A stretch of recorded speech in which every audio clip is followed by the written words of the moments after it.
ఇర్మియా పుస్తకం 18వ అధ్యాయం.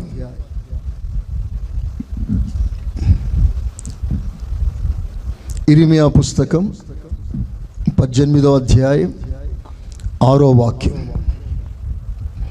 ఇశ్రాయేలు వారలారా, ఈ కుమ్మరి మంటికి చేసినట్లు, ఇశ్రాయేలు వారులారా, ఈ కుమ్మరి మంటికి చేసినట్లు నేను మీకు చేయలేనా? ఆ కుమ్మరి వాడు ఎలాగైతే ఆ మంటికి చేశాడో,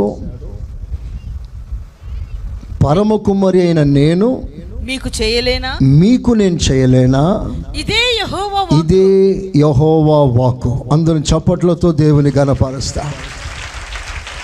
దేవుడు మనకిచ్చిన అభయము కొరకు స్తోత్రాలు చెల్లిస్తాం. స్తోత్రం స్తోత్రం. ఎవ్వరూ కృంగిపోనక్కర్లేదు, ఎవ్వరూ కలవరపడనక్కర్లేదు, ఎవ్వరి హృదయాలు దిగజారిపోనక్కర్లేదు,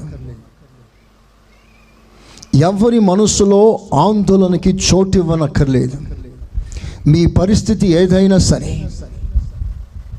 మీ స్థితిగతులు ఎలాగున్నా సరే,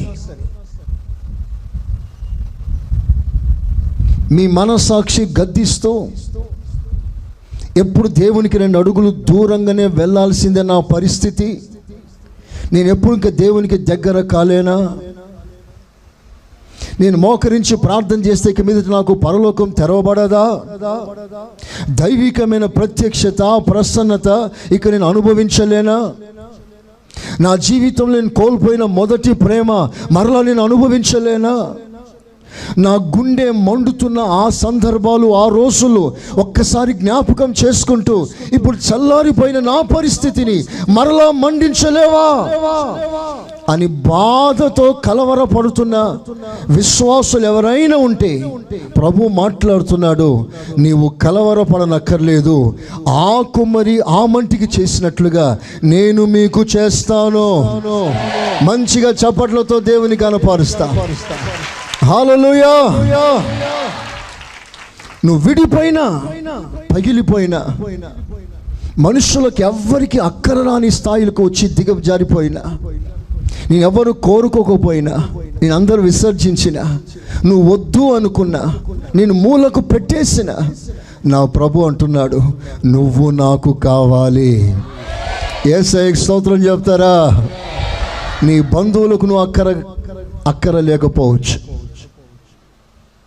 నీ స్నేహితులకు నువ్వు తలనొప్పిగా మారవచ్చు.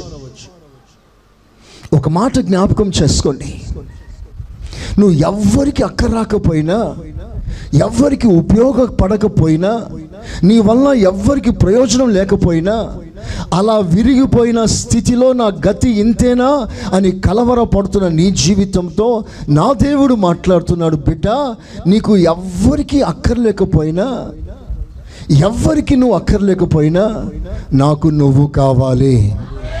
నేను మరలా నేను ఉపయోగించగలను, మరలా నేను బలమైన సాధనంగా నేను మార్చగలను. This is God's word.